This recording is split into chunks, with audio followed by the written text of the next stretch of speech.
इसीलिए मैं जितने भी मेरे बहनें हैं, जितने भी मेरी भौजाई हैं, जितना लोग भाई जी जिकर बिया हो गए ओकरा खातिर को सलाह बा कि मर्द से झगड़ा होके तो 2 घंटा में मना उना के खिया दिया लो।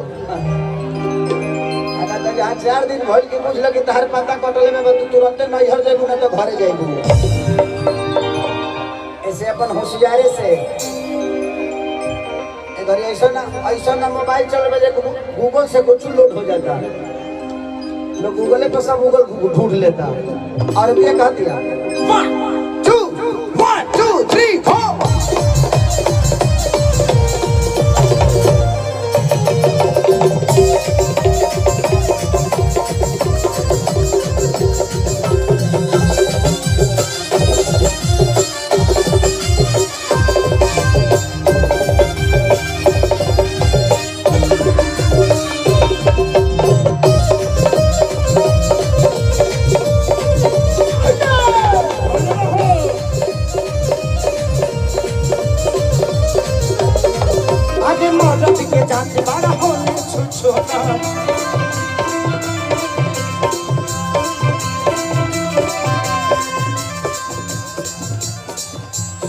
नीचे बा अरे मौरज के जात वाला होने छुछुना अपन में हरी छोड़ी घरवा में सुना बाकी मसला के में हरी पमरवे करी मरना कहता कि जब महाजद से मैं हरी करवे हजार माता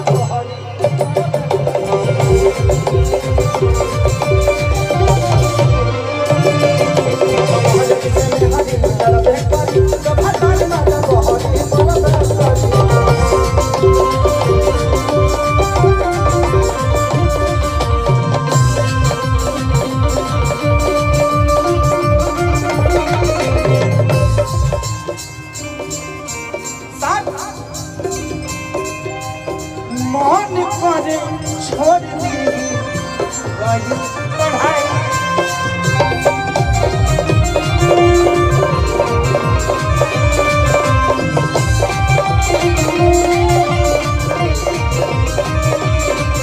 अरे धक्के को लगा के चले बात पता हम क्यों जरा दे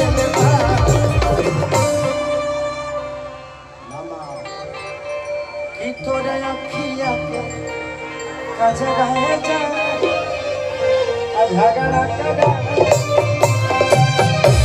तो जब महाराज से मैं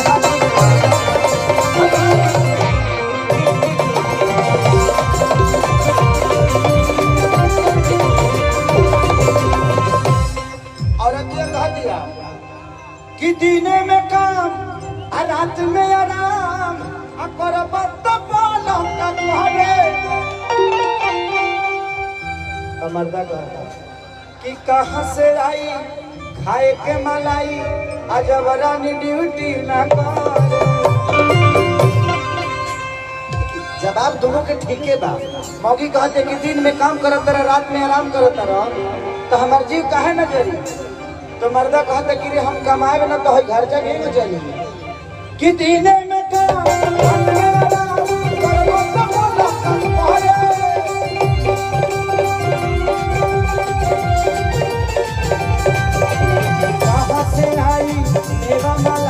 जबरानी कमरे न करे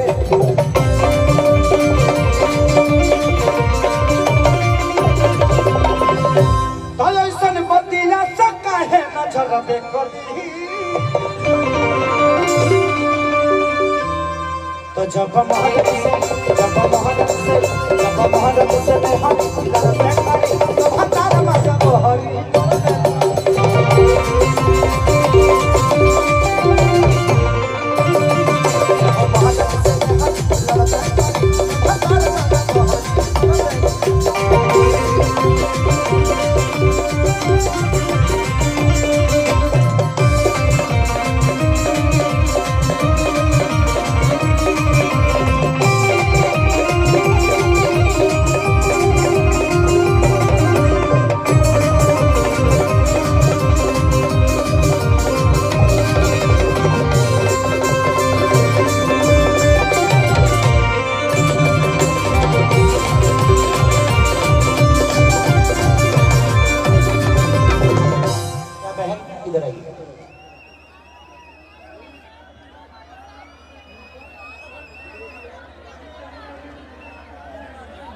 मैं नहीं, इसीलिए कह रहा हूँ कि अब इसीलिए इनको जिताना जरूरी है। जिता दीजिए ताकि स्टेडियम में आए, ताकि सब लोग बढ़िया से देख सके। अगली बार से जब मैं आऊँ ना तो प्लीज पर्दा नहीं लगाएगा। पर्दा सुरक्षित आज कैसे रह गया मैं भी सोच रहा हूँ। हाँ, आपको भी, आप लोगों को दिल से धन्यवाद है। आप मेरे भाई के साथ हैं और बलबीर जी के साथ आप लोग दे रहे हैं। सबको ताहे दिल से प्रणाम। ऐसे ही आप लोग प्यार कांग्रेस को देते रहिए। अच्छा, क्या बात है, क्या बात है। सबको जितने भी सपोर्टर हैं आप सबको दिल से थैंक यू कि ऐसे अच्छे इंसान का आप सपोर्ट कर रहे हैं। इसीलिए मैं भी उसी काम के लिए आया हूँ। आज से मैं भी आप सबके साथ हो गया सपोर्ट करने में।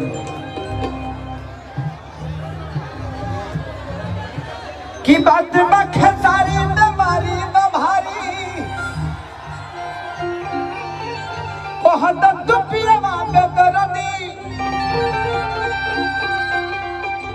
कि सुनो आजाद जवानी बाबा रमा अखिलेश बाबा लाग गई सरदी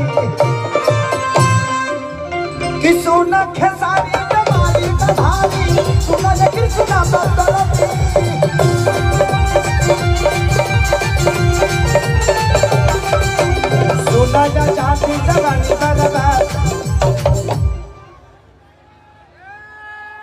ऐसे ज्यादा लौकी का ये कोनो गला चश्मा ना हो ना। एगो हमरे के चश्मा दे देला रहे ओकर कपड़ा के नीचे के चीज लौके लगल त ये सब पे मन छोड़ दो। ओए होए ओए होए ओए होए। इस आंखों को ऐसे भगवानों को बिना चश्मे की देखने की आदत कर दी। थैंक यू सो मच, आपने मुझे दिया, आपका सम्मान रखा। मैं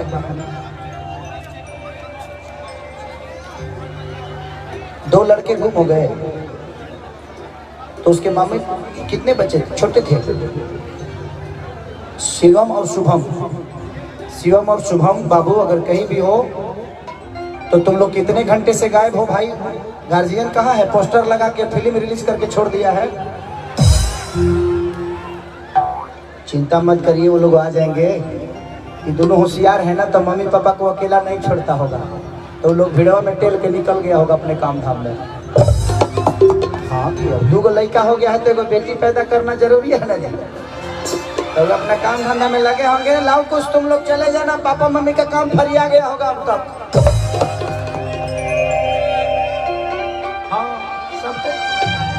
अब लड़का होशियार हो जाता है तो बड़ा टेंशन होता है। हम हो जाइले तो 3 बजे जागले रह दिले। हमारे लड़का बड़ा खचोड़ो हो, 3 बजे ले जागले रह दिले। 5 साल के हो गई बा। डर लगे लगे कहीं तो दूसर काम में उठ के लगे बिहारे। लाइव है बहुत लगे का करब, वही अपनी काम चलावते हैं ना घूम घाम के। देखा हुआ कि सोना आजादी जवानी बर्बादी बोला हमारा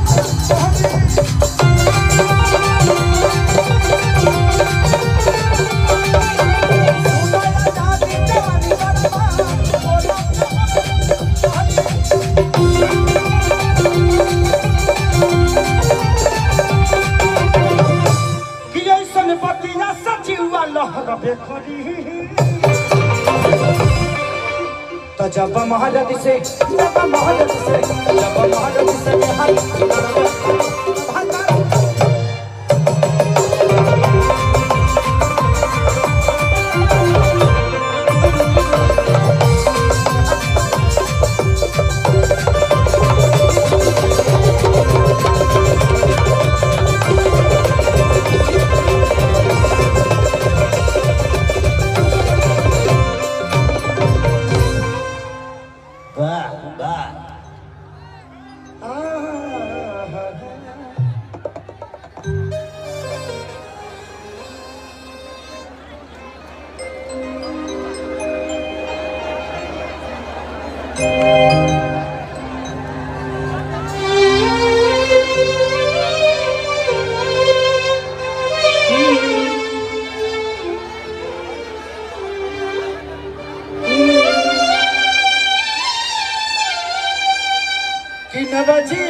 मुझे दिल की बीमारी है,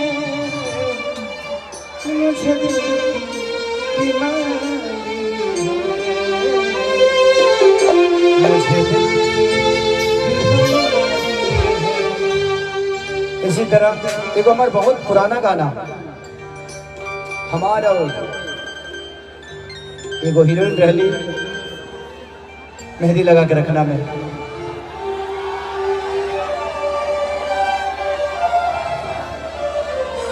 उनके साथ उमर सिनेमा बहुत बड़ा हिट भी है। सारा बड़ा याद बा बहुत बड़ा मिस्त्री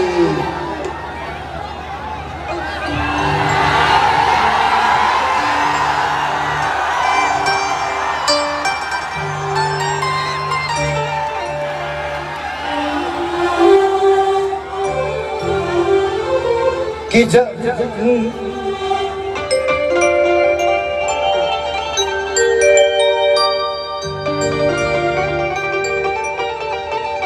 सुर देखा बी सी बैंजो के बनाइए ना थोड़ा सा बैंजो को।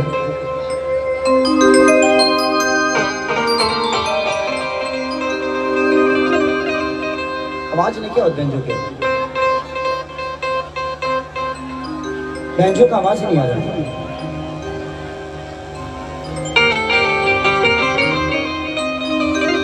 सी सी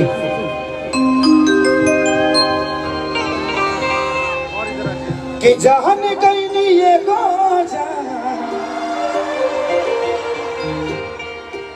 जाने कहीं नहीं जाने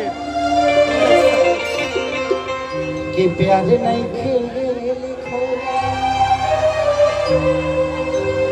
अरे हाथ के लकीर में मैं खुद तकदीर में जा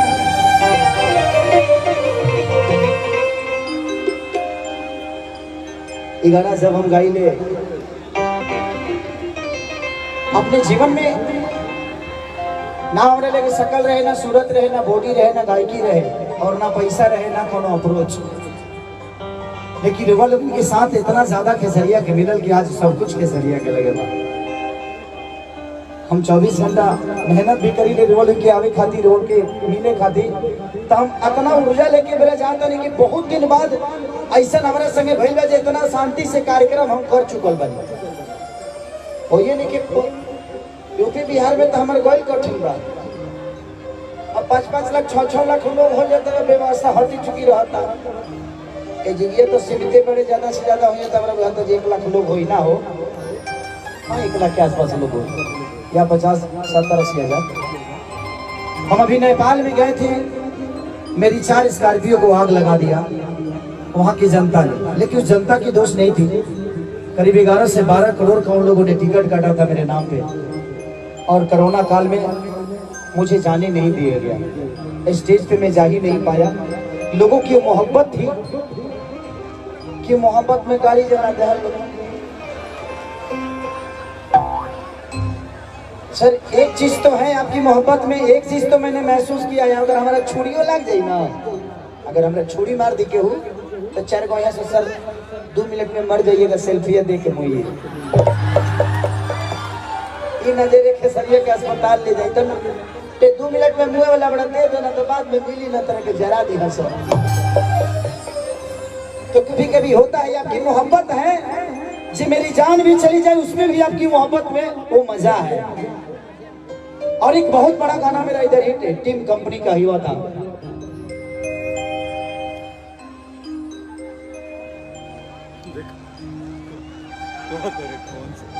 कि जहाँ जाइबू तो जा ए सनम, देखे जिंदगी भोखा तेरे जख्म,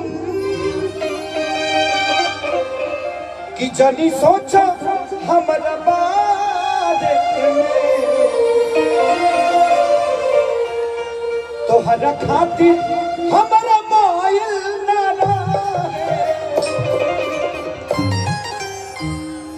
प्यार कल परसों के कोई न रहे भुला गइल वैसे जैसे भइल अरुण भैया इधर आ जाइए, उन लोगों को प्रॉब्लम होती होगी है ना। मैं आप ही सबके लिए आया हूँ, मैं कोशिश करता हूँ मैं सबके दिल में रह जाऊँ, बट ऐसा संभव हो नहीं पाता है। एक मेरी बहन आकर बोली कि आपको उधर देखना लोग चाहते हैं लेकिन इस बक्स की वजह से देख नहीं पाते। सॉरी बहन, अगर मैं उधर जाऊंगा ना तो इधर गड़बड़ा जाएगा, आप समझ सकती हो ना। मैं 10 लोगों को खुश करने जाऊंगा 10,000 बर्बाद हो जाएगा मेरा। तो थोड़ी सी मैं सबसे माफी चाहता हूँ, प्लीज आप लोग माइंड मत करिएगा। मैं आप ही सबके लिए आया हूँ, खेसारी आज नहीं तो फिर कल आएगा आपके सामने, और आप ही के लिए मैं जीवन में हमेशा मेहनत करता हूँ। और जीतने के बाद ग्रांटेड है, भैया ने बोल दिया, मनीष भैया ना, संजीव संजीव संजीव संजीव संजीव भैया ने बोल दिया। और इनका बोलना मतलब ब्रह्मा का रेखा है। और अगले बार आऊंगा ना तो हम अकेले नहीं आएंगे, हमको भी थोड़ा मजा लेना होता है। अरे आप बाहर रहिए आराम अपने आँख से रगड़ के कितना तक ले मजा ले होता है ना भाई। चढ़ने के लिए गाछ चाहिए ना कि ऐसे कूदते रहे हम। हमारे पास कोई लेड़ो नहीं है सर, अच्छे से भी पकड़े हैं। बासो रहित तो हम लटा को टक जाती है। लेकिन चुनाव का माहौल है, क्या करिएगा, बहुत सारे बंधन होते हैं, आप समझ सकते हैं। इसी डांस कला को लोग अलग भाव देकर और विपक्षी पार्टी इसको अलग रूप दे देता कि नहीं यहाँ पे तो बियर बार चल रहा है। नहीं, कला कला होता है, उनकी सोच में वो फर्क होती है, उसके लिए हम कुछ नहीं बोल सकते हैं। आइए उस गाने को गा देता हूँ।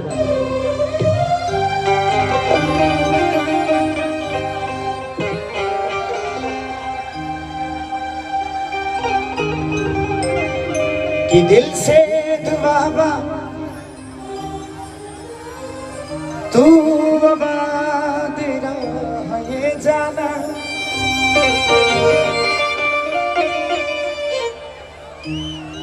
इंडिया में रह विदेश जा करब ना तो हके माना।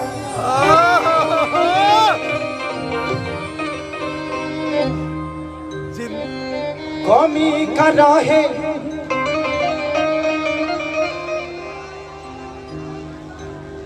कि छोड़ के गईलू बेरोजगारी में,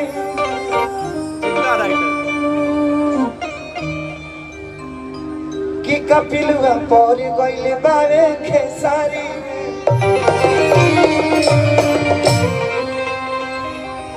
कि हमरा सनी तनी ढूंढ के देखा दा।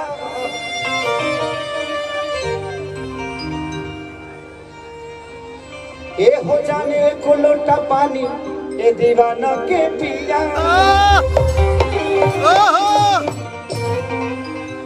कि जहाँ जाइबू ताजा ए सनम।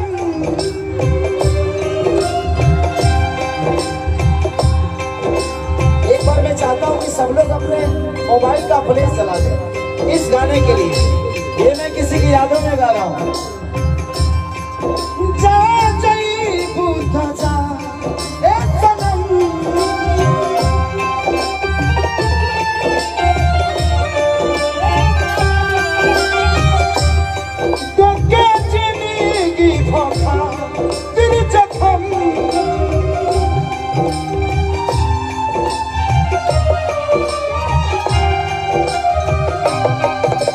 सोचा हम नबारे जब सोचा हम नबारे में तो हरदा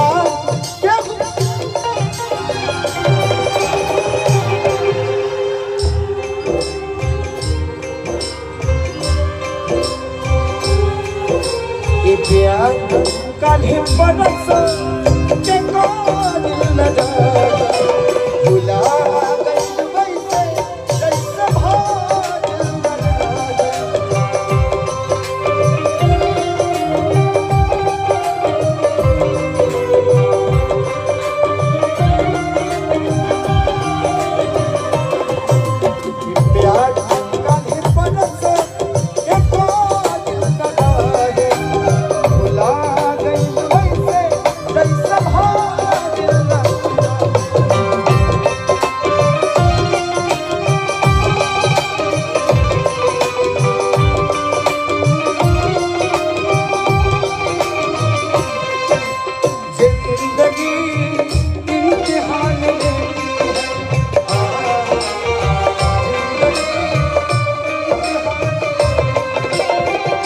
आशिकों की जान, आशिकों की जान, आशिकों की जान लेती है जिंदगी।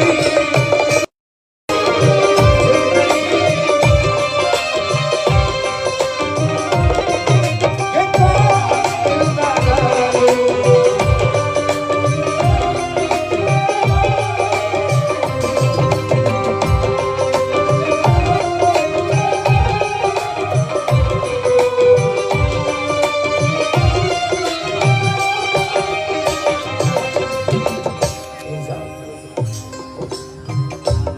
तेरे गम में जिया करेंगे,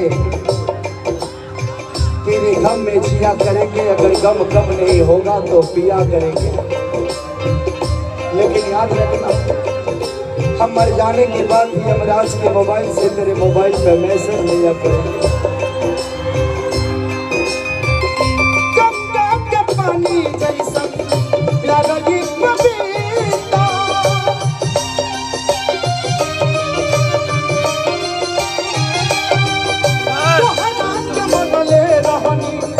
हम देवता पिता,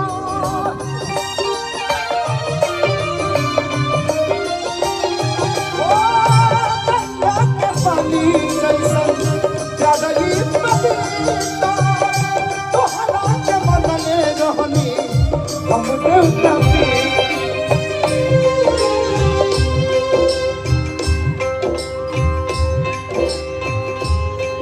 तुझसे पगले के दिल में हमरा,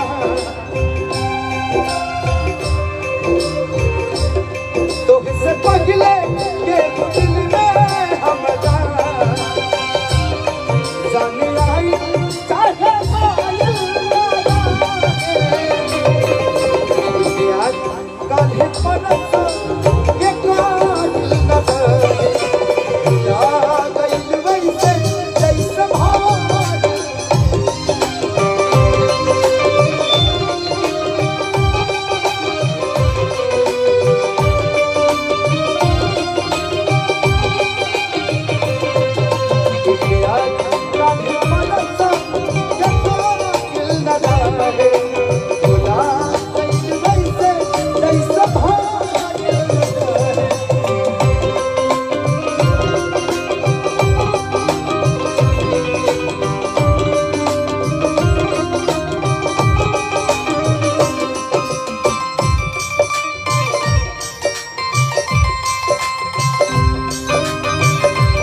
कि तोहसे पहले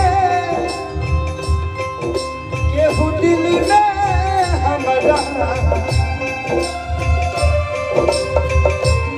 तोहसे पहले केहू दिल में हमरा जाने आई चाहे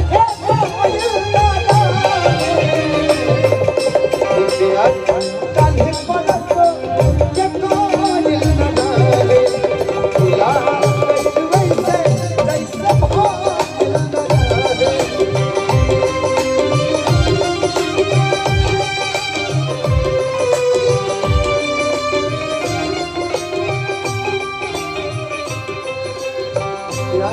काल्हे पलक के कोयल न डाले भुला गइल वैसे जैसे भागिल न डाले